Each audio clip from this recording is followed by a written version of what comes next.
차 안에서 지금 이 모습들을 보는 크리스는 평생 잊지 못할 어렸을 때 물놀이 기억을 떠올린다. 국민학교 저학년 시절, 어느 날 학교 가는 크리스에게 동네 친구들이 학교를 챙기고 산으로 놀러 가자고 그를 꼬드겼는데 크리스는 한치의 망설임도 없이 오케이 했다. 그 이유는 그들 무리 중에 크리스가 좋아하는 여자아이가 있었기 때문이었다.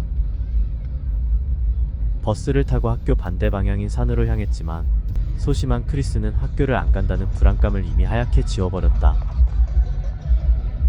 그 여자아이 때문이었다. 산에 도착해서 메뚜기와 호랑나비를 쫓고 고함을 지르고 야호를 외치며 한참 동안 놀았는데, 그런데 갑자기 햇살이 쨍쨍한데도 불구하고 소나기가 쏟아지기 시작했다.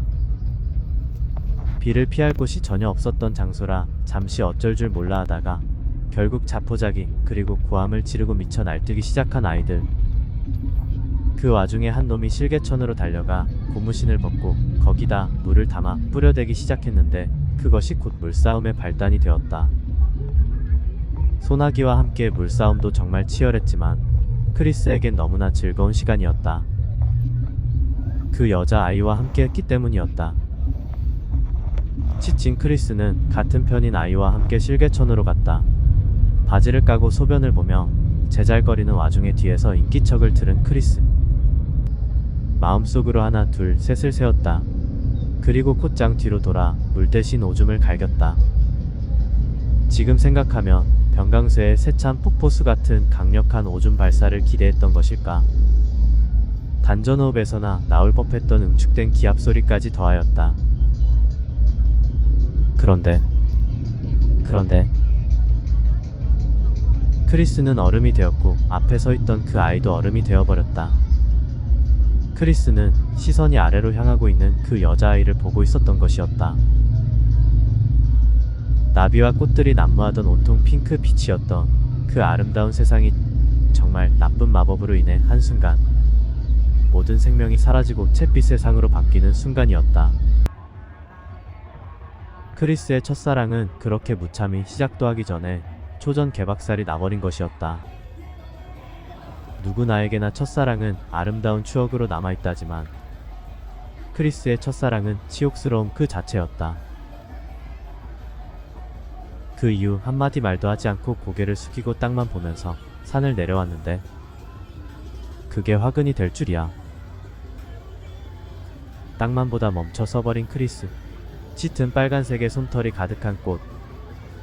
태어나 본 꽃들 중 가장 이쁜 꽃이라 도저히 그냥 지나칠 수 없어 그 꽃을 뿌리채 파서 집으로 왔다. 하루 종일 뛰어논 관계로 육체적으로도 지쳤지만 그 무엇보다 첫사랑이 무참히 깨어져 버린 정신적 충격으로 집에 오자마자 크리스는 깊은 수면에 빠져버렸다. 크리스는 그때보다 더 어렸을 적에 전기 콘센트에 젓가락을 넣었다가 아무렇지도 않아서 다른 쪽 구멍에도 동시에 젓가락을 넣고 까무러친 적이 있었다. 꿈속에서 마치 그때 그 전기 충격과도 같은 고통으로 잠에서 깨어났는데 그것은 전기 충격이 아닌 크리스 엄마의 등짝 스매싱이었다. 크리스가 꺾어온 꽃을 할미꽃이라 부르며 산에서만 자라는 할미꽃을 대체 어디서 꺾어왔는지, 왜 옷은 다 젖었는지, 신발은 왜 흙투성이인지, 학교는 갔는지,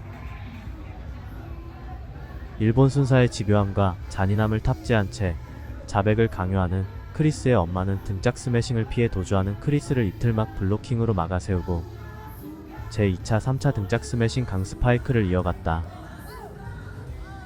모진 고문 끝에 결국 모든 것을 자백한 크리스.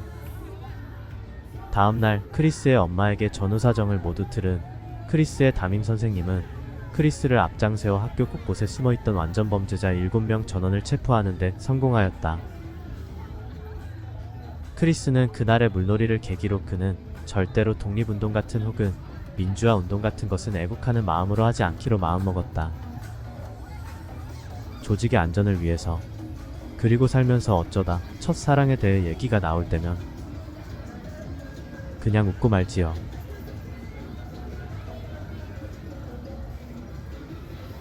마침내 손크랑. 오늘은 크리스가 겪는 첫 국가 차원의 물총전쟁, 송크란을 보며 느낀 점을 말하고자 한다. 대체 이 물총 전쟁을 왜 하는 걸까? 궁금해서 찾아보았다. 송크란은 태국의 설날, 이 설날을 맞이하여 복을 주는 행위로 물을 뿌리고 애군을 쫓는 의미로 흰머드를 얼굴이나 몸에 발라준다고 한다. 그래서인지 복을 한 바가지나 세려 부어주는 사람도 또 느닷없이 물세례를 받은 사람도 모두 행복해한다. 태국은 그야말로 개구쟁이들의 천국이다. 하하하하. 여기 이 모든 사람들이 만약에 크리스의 엄마에게 걸렸다면 절대로 피해가지 못할 말 한마디씩을 들었을 것이다. 크리스가 귀에 피가 날 정도로 들어왔던 말. 너 언제 사람 될래? 개구진 부분에 관한 한 이 사람들이 확실히 크리스보다는 한 수 위라 단언한다. 몸에 베인 듯한 이들의 장난기를 보며 철든다 라는 표현은 최소한 이 나라에선 아예 존재하지 않을 것이란 생각도 하게 된다. 그래서 지금 대리만족을 느끼는 동시에 크리스는 이들 무리와 함께하고 있음에 행복해하고 있다. 그의 나이에 이렇게 열혈적으로 이들의 개구쟁이 짓에 동조하며 같이 즐거워하고 있다니. 지금 크리스에겐 엄마의 등짝 스매싱도 없고 퀴떼기를 잡혀 강제 퇴장 당하는 일도 없다. 크하하. 2002년 월드컵 당시 매일 밤 거리로 나와 우리는 대한민국이라 외쳐댔다. 정말 살다 보니 전 국민이 모두 이렇게 행복해하는 순간도 있구나. 대한민국 국민으로서 두 번 다시 접하기 힘든 이렇게 행복한 순간의 가장 중심에서 기쁨을 누리는 크리스였기에 그때 그 당시에 스스로를 정말 축복받은 한국인이라 생각했었는데 크리스는 지금 이들에게서 그때의 그 모습과 흡사한 분위기를 느끼고 있다. 삶의 수준과는 상관없이 이들은 참 행복한 민족이란 생각을 하게 된다. 사실 태국에 대한 그의 이미지는 태국에 오기 전, 후가 완전 반대라 해도 무방하다. 킥복싱, 무에타이, 그리고 격투기 선수 뿌아까오를 아는 정도였다가 옹박이란 영화를 보고 날라차긴 익히게 경악하면서부터 태국은 크리스에게 조금 무서운 나라라는 이미지를 가지고 있게 되었다. 그 후 작년 치앙마이 한 달 살기로 거의 처음 크리스가 태국을 느끼게 되었을 무렵 그는 겁없이 반대 차선 환경인 곳에서 차를 렌트하고 종횡무진 도로를 주름잡고 있었던 중이었다. 캐나다에선 운전 중 핸드폰을 운전자 근방에 놔두기만 해도 벌금이 800불인데 반해 이곳 태국은 운전 중 폰 조작 정도는 그냥 하던가 말던가일 뿐이다. 이를 10분 활용한 크리스는 그날도 모든 게 생소한 치앙마이에서 운전 중 구글맵을 보다가 늦게 발견한 도로횡단 보행자로 인해 급브레이크를 밟게 되었다. 그 도로횡단 보행자의 외모는 이랬다. 람보의 조끼와 시뻘건 머리띠를 한 채 코수염이 톡 보인 태국 로컬인으로 영화에서 나오는 악당의 모습과 싱크로율 95%대 이상이랄까. 보행자를 늦게 본 급정거에 대한 미안함보다 외모에 바짝 쫄아 나오는 반사적이고 무조건적인 죄송스러움에 대한 표현을 어떻게 해야 할지 몰라 당혹스러워하는 크리스와 도로횡단 그분이 서로 눈이 마주치는 순간 조졌다 라고 중얼대는 크리스에게 느닷없이 나타난 보행자를 위해 급정차도 마다 않고 양보를 해준 데 대한 감사의 뜻으로 악당 싱크로율 95%의 코스형 로컬 그분은 목례를 깎듯이 하고 도로를 마저 건너간 것이었다. 여혹시 사람은 외모로 평가하는 것이 아닌가 보다. 크리스가 맨 처음 태국 이주를 결심하게 된 이유는 이곳의 싼 물가 때문이었다. 현재 4개월째 태국 생활 중인 그는 싼 물가는 물론 태국 사람에 대한 매력에도 푹 빠져있는 상태이다. 친절한 태국인들, 화내는 모습을 좀 채 보기 힘든 이곳 사람들 때문에 크리스의 마음은 더 여유롭고 편함을 느낀다. 전통 불교 국가로서 알고 보면 살생을 극도로 싫어하는 국민이라 하는데 그 실 사례를 보자면 현재 태국은 입헌군 주제이긴 하나 쿠데타에 의한 군부 정권이 집권 중이라 한다. 근데 쿠데타가 너무 잦은 나머지 태국 국민들은 쿠데타 성공 및 실패로 인한 정권 교체 또는 유지에 대해서도 그다지 크게 관심이 없다고 할 정도이다. 그렇다면 왜 이토록 쿠데타가 잦은 것일까? 크리스의 관점에서 그 답은 쿠데타 실패에 대한 처벌 수위라고 봐진다. 그 정도 처벌이라면 나도 한번 해볼까? 라는 생각을 갖게 될 정도라고 크리스는 말한다.